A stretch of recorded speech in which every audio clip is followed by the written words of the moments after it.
Хөрмәтле дуслар, 26 апрель көнне бөек татар шагыйре Габдулла Тукайның туган көне. Ростов өлкәсенең Якташлар татар-башкорт мәдәни үзәге иҗтимагый оешмасы каршындагы Ак Калфак клубы татар хатын-кызлары Габдулла Тукайның туган авыл шигырен тәкъдим итәләр. Тау башына салынгандыр безнең авыл. Бер чишмә бар, якын безнең авылга ул.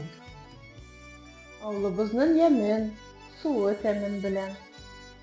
Шуңар күрә сөям җанын тәнем белән. Ходай шунда җан биргән, мин шунда туган. Шунда әввәл Коръән аятен укыган. Шунда белдем Рәсүлебез Мөхәммәдне. Ничек михнәт, җәфа күргән, ничек торган. Истән чыкмый монда минем күргәннәрем.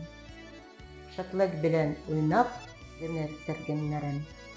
Абый белән бергәләшеп, кара җирне Сука белән йыртып йөргәннәрем.